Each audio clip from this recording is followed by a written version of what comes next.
friends, and welcome to another continuing series we're in the middle of videos. I did take a break from these, I feel, but we're back at it because we're in the middle of too many things. It's stressing me out and we need to just, you know, get through it. So in today's video, I'm going to be continuing two series, and then unfortunately for me, but also I just want to, so I'm going to do it anyway. We're going to be starting a new series. So we'll start with the ones we're continuing. We're going to be reading Take a Hint, Dani Brown, which is book 2 in this series. I don't really know what the name of the Brown sisters, I believe, is actually the name of the series. So this is book 2 in this series, and it's about Dani, and this one says, Danica Brown knows what she wants: professional success, academic renown, and an occasional role in the hay to relieve the career-driven tension. But romance, been there, done that, burned the t-shirt. Romantic partners, whatever gender, are a distraction at best and a drain at worst. So Dani asks the universe for the perfect friend with benefits, someone who knows the score and knows their way around the bedroom.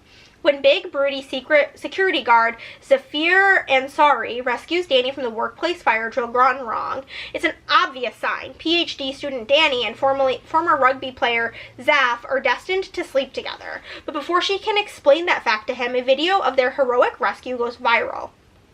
Suddenly, half the internet is shipping hashtag Dr. Rugby, and Raph is begging Dani to play along. Turns out his sports charity for kids could really use the publicity. Lying to help children?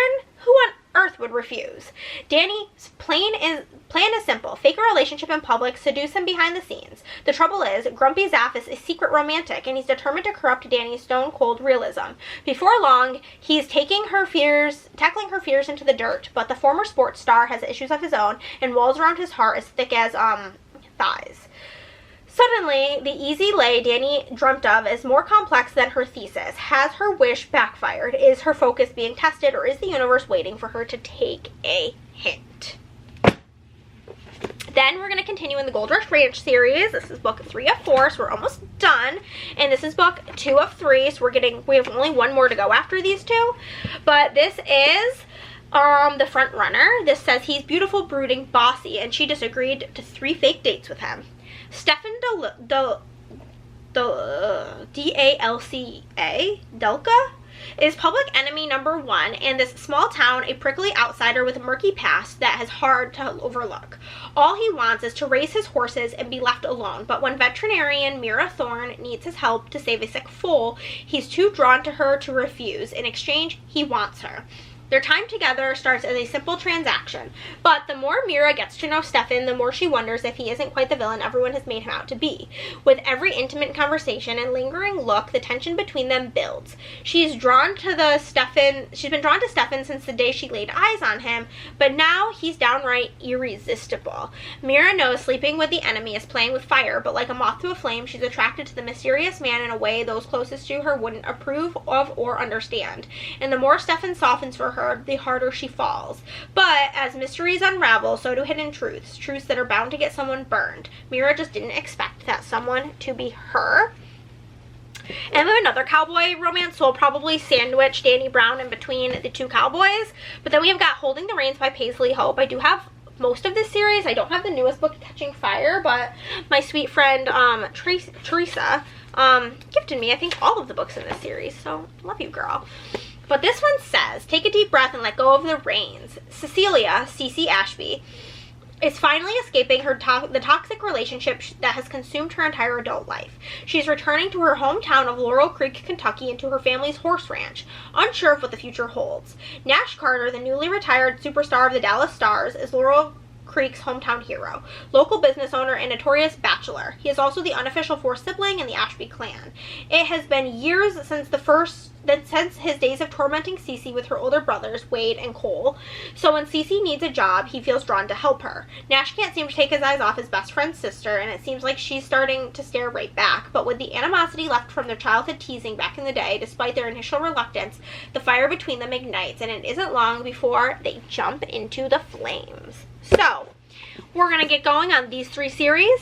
We're going to start with one of these cowboys. I don't know which one, but it will be one of them. Let's go. Hello friends, I do look a little bit crazy right now because I forgot I had makeup on and I just wiped my eye. But I'm about halfway through Holding the Reins by Paisley Hope. I am a little bit mad because I did start annotating this, reading it physically, and then I was on a flight and I finished the book I was reading for the flight, and I was like, well, I don't want to start another book and read it for like an hour, so I read more of this book. I like found where I was on my Kindle, and so now we've moved on. But in this book is really, really good so far. This book is talking a lot about grief and like the loss of a parent, and as somebody who's part of the Dead Parent Club, that is something I really like in books. I find it very comforting to like read about things that I have gone through. So in this book, we've got our main character, Cecilia, or Cece, and she recently called off her engagement with this fuckhead who was cheating on her with everybody under the sun. So she has called off her engagement from this guy and has moved back home to her family's ranch, where she has 2 brothers and then their best friend named Nash. Oh, you guys are gonna die. Nash lost both of his parents at a pretty young age, and he was kind of raised with like her family, her parents really like helped him through like a very dark and hard time when he was going through it. And so he cares very deeply about this family. A few months ago, Cece's dad died, and now she's really kind of trying to retake control of her life. So she's moved back home to her family's ranch. Nash is also a retired hockey player. He recently, we haven't really learned why, but he had to take an early retirement from playing hockey. And so he is back home. He's opened up an ice skating rink in town that's like state-of-the-art facilities. He's kind of donating his money and his time to whoever needs it, including helping pay for a lot of things on the ranch. So Cece is kind of being harassed a lot by her ex-fiance, and Nash is like literally beating the shit out of this dude. It's incredible. And she has recently gotten a job working in like the finance area of this ice skating rink that Nash has opened. So we are kind of now seeing them starting to, she's had this idea of who Nash was for basically ever, thinking of him as like this douchebag who constantly picks on her because that's what he did. But through the book, she's learning that he's actually been the one like standing up for any guy that tried to say anything negative about her, and has always had her back, and maybe has been kind of vying for her all of this time. So at the halfway point, they've just started maybe admitting their feelings. Maybe they may or may not have hooked up, and I did in fact have to skip that entire chapter because I was on an airplane, and that is not something I want to read in public, because what if somebody looks over? That is not for me. But so far this is going really, really well. There was like this one quote, if I can find it. Yes, so it says, grief is the oddest thing. It hits you hard in the moments you least expect it. Cream soda in the pantry my dad used to drink on a hot summer day over ice. The old rake leaning against the house that created the most incredible leaf jumps in the fall when I was young. The tree swing where he pushed me on countless hot afternoons. Grief swells in my chest, overwhelming me. I half expect to see him bound through the front door, but I know in my head he never will again. I'm home, Dad, I whisper. Ginger squeezes my hand beside me. He knows, babe. Literally can make me cry thinking about it. But so far, so good. I am really like mentally in the toilet. So my reading is very hit or miss, especially for physical reads right now, and that is why we've missed a lot of uploads, and I do apologize. But I am hoping, I was like, oh, I can't keep going because I haven't given you guys an update. So now that we've done the update, I can keep going. Whether I will tonight or not, we'll see, but we have the opportunity. Okay, friends, I did end up finishing Holding the Reins last night, and I really liked this book. I ended up giving it 4 stars, and I'm very excited to keep going. It's really funny because I know that the newest book, book 5 in this series, is about the firefighter, just based on the cover, and he is brought up so many times in this book. But I really liked the second half of this book, really getting to learn about what happened with Nash's family and his parents and his relationship with Cece's family, and getting to see like the aftermath, the fallout, and the like consequences of them keeping this relationship a secret from Cece's family for a while, getting to see her family coming around and showing their support. It was just very lovely. One thing, however, that would make this book for sure not be 5 stars is I am not somebody who really likes spice to begin with, but I can critique whether I think it's good or I think this is some of the worst spice scenes I've ever read in my life. Like the level of cringe and ick they were giving me, the phrasing, the word, like the spice scenes were not good. They were in fact so cringy and awful. Yeah, just know that that was definitely not, if you're like somebody who's like looking for a really good spice scene, it's not this one. Like the spice scenes were not good. No, I don't know anybody they'd be doing it for, because they're just like not it. And I do feel like that it seems as though like the main character, Nash, like his personality was completely, like, it felt like a totally different character. But that's that on that. I don't know where we're gonna go next. Actually, no, yeah, I have no idea which book we're gonna read next. Just know that this one's done and it is 4 stars. Just want to let you guys know, this is book 2 that we are gonna be reading in this video. I'm gonna start the audio tomorrow.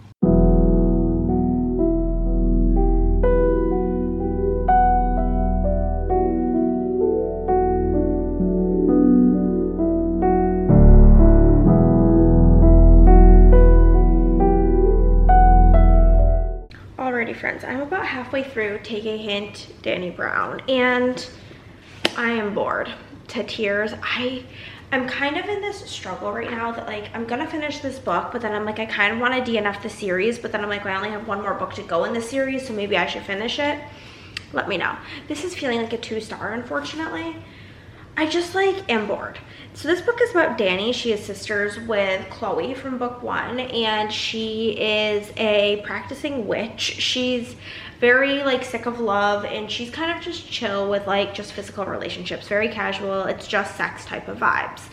And then we have our main male character. His name is Zephyr, and he is more of like a romantic person. He loves romance novels, XYZ, all of these things. He's a security guard, former rugby player at the place that she works. She's a PhD student, or like wherever she's going to school. He's a security guard. And they get stuck in an elevator together, and he ends up carrying her out of the elevator. Pictures of this go viral, and they get this hashtag called Dr. Rugby, and whatever. They're our friends, so they like are kind of just like getting a good laugh out of it, except for that because it goes viral, it's really helpful for Zephyr's like what's like, he's like a charity, that's the word. He's running this charity for like children, and the publicity is really gonna help the charity, blah blah blah blah. So they agree to fake date. And so, which is like really upsetting because I do tend to really like fake dating, but this is just done in a very boring way. And so they are now fake dating for the publicity, but obviously they're starting to have feelings for each other. And that's basically that. I think the issue is that this book is not doing anything particularly different or unique. It is just kind of like a copy and paste of essentially every other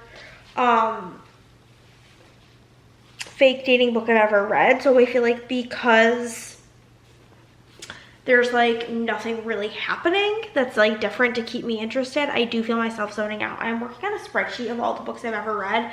It has the book title, the author, the genre, the tropes, and my rating. And so I'm just kind of casually working on that while I'm listening to this. It's 1 o'clock in the morning. I think I'm gonna try to just finish this because I really don't want to bring this book in to tomorrow. Like I'm very over it. And that's that.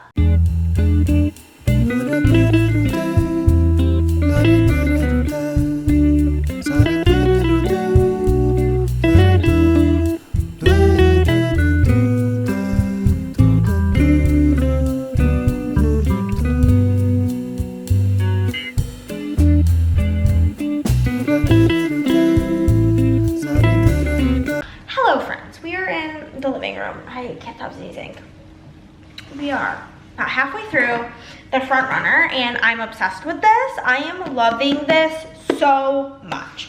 So this is about our 2 characters, Stefan and Mira. Stefan, we kind of met in book 1 or 2 whenever he was trying to buy the horse that Billy is the jockey for, Didi, and we don't really like him. But in this book, we are getting his backstory. He is originally from Romania, and he now lives in Canada, and he is raising his younger sister, Nadia, because she's been being raised by her grandparents on her dad's side. It's kind of this bad situation because Stefan and Nadia's parents both died in a like private personal plane crash.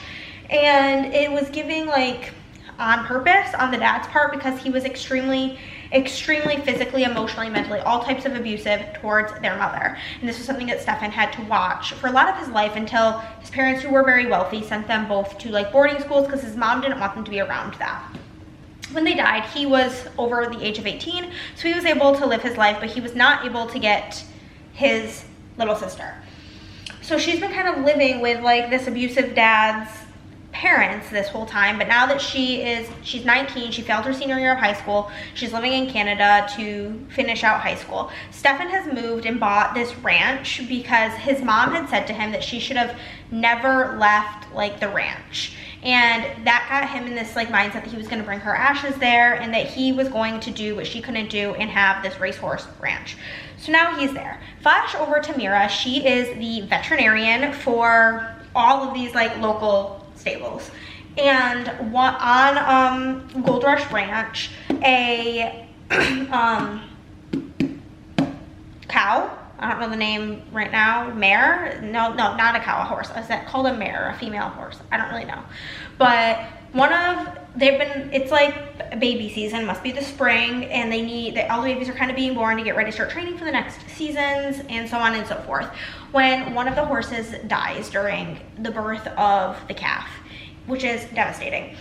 And this is like been like a very like people have been very excited about this specific calf because it is Dee Dee, that horse, their first offspring. So there's a lot of pressure on this horse to perform very well, and now that it's lost its mother, they're bottle feeding it. However, apparently like baby horses like very badly need like the mother's colostrum, or they like are prone to all these different like infections and so on and so forth. So they're kind of just like workshopping and shopping around for a cow, or I don't keep saying cow, for like a mare whose baby died.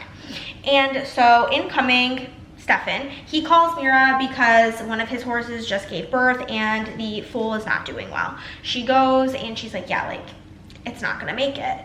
And a couple of days later, she kind of propositions him with, would you be okay with possibly her trying to like introduce them and see if she will mother this orphaned foal? He agrees on a couple of stipulations. He's been trying to get Mira to go on dates with him for mad long. She keeps saying no. He's like, I'll do it if A, the baby can live on my farm, and B, you'll go on 3 dates with me. She agrees because she's doing it for the horses. Little does she know that he like actually likes her, and that like maybe he's not as bad as she thinks. So that's where we are at the halfway point. They've gone on one of their dates. So that's kind of where we were at. They've gone on their first date, kind of, if you can consider it a date. Basically, they were gonna go on a date. However, Nadia was having a tough time at school. She was really like publicly embarrassed by the principal for like her skirt being too short and all of this like really weird energy, and so he doesn't want to leave her alone for the night. So Mira ends up coming over, and she really like bonds with Nadia, helps her figure out ways to like do online schooling for the rest of her classes that she needs to finish, and offers her a job as her assistant, because the thing is she's really struggling in school is like the ELA of it all, because English is her third language and it is very hard for her in this country that is primarily in English.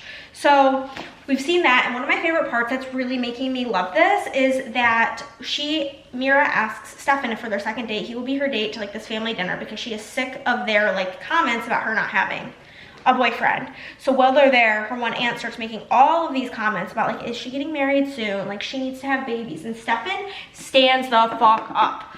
He's like, yeah, you know, it's like so weird. You guys have been so nice to me and nobody has asked me about like how my clock is ticking and that like I need to have a baby right now. Kind of weird that you would ask her that, but you haven't asked me. She runs out crying and he sticks it to him. And I loved it. And he's like, if anybody else makes her cry like that, you'll be sorry. So far, it's going wonderful.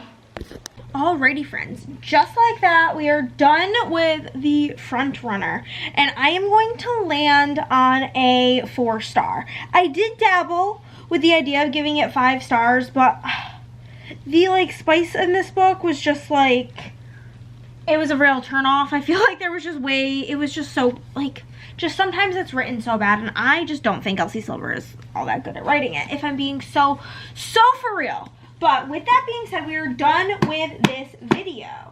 If I'm not mistaken, these are the 3 books that we had. So we had 2 4-stars, incredible, and a DNF, and I think I am just gonna or no, I did not DNF this. I thought about DNFing this. I gave this 2 stars. So a 2-star and 2 4-stars, and I think I'm gonna commit to unhaul and DNF this series, because life's too short to read books you're not enjoying. And I don't think that the third book is gonna somehow turn the whole series around for me. But with that being said, that is everything, friends. If you made it to the end of this video, obviously drop a cowboy emoji down below because we had 2 cowboy romances and they were both so good. And I will, well, I mean, I should probably tell you about the second half of the book. What the hell is wrong with me? So in the second half, we really got to see Stefan and Mira start to admit their feelings for each other, and Mira has kind of always looked at Stefan in this like bad light ever since the whole like possible purchase of Didi situation. She's kind of looked at him in a negative light, especially because like some of her best friends all kind of hate him. And so we really have to see her kind of dabble in this situation where she doesn't want to like tell her friends because she doesn't want to upset them. Also, there's kind of like this little like mystery to uncover, and that does throw a wrench in her relationship with Stefan because he feels like she is being deceitful towards him. But I think that like it was just really good. Like the conflict felt real and I had a wonderful time. Now we only have a false start left in this series and then we will be done. And I'm wondering if a false start is about his niece Nadia, because she like goes off to college, so she's like adult vibes. I have to check. I have to check to see if it's about Nadia, or I might die. Yup, it is about Nadia. I knew it would be. Okay, so I am very looking forward to it because it's also with like Griffin, who is her brother's best friend. He works on the farm. It's gonna be so good. But yeah, I will see you guys next time. Bye.